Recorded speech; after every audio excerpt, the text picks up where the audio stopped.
Hello everyone, আজকে আমি আপনাদের সাথে শেয়ার করব আলু দিয়ে বট ভুনার রেসিপি। বট ভুনা আমাদের দেশের খুবই জনপ্রিয় এবং সুস্বাদু একটি খাবার হলেও অনেকেই এটি খাওয়া থেকে বিরত থাকে শুধুমাত্র পরিষ্কার করার ভয়ে। কিন্তু কানাডাতে চাইনিজ অথবা এশিয়ান শপগুলোতে আপনি খুব সহজেই পেয়ে যাবেন ধোয়া এবং পরিষ্কার করা ভুঁড়ি, এমনকি এগুলো আগের থেকে সেদ্ধও করা থাকে। তাও আমি ভুঁড়িটাকে কয়েকবার গরম পানি দিয়ে ভালো করে ধুয়ে নিলাম।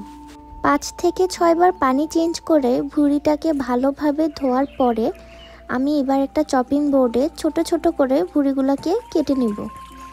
কাটা শেষে ভুঁড়িগুলোকে আরও কয়েকবার ধুয়ে পানি ঝরিয়ে নিব।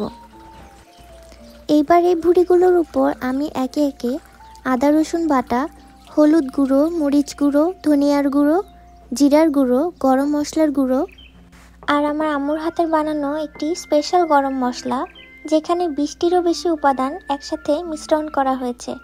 তাছাড়াও দিয়ে দিব সামান্য গোটা গরম মশলা, শুকনো মরিচ এবং তেল দিয়ে ভালোভাবে এটাকে মেখে নিব।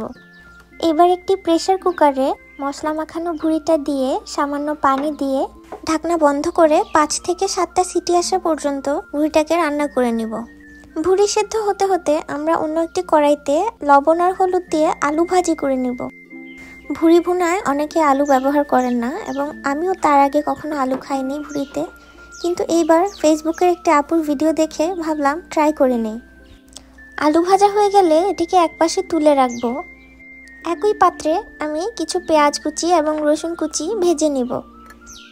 এদিকে ভুঁড়িতে অলরেডি 6 থেকে 7টা সিটি চলে এসেছে।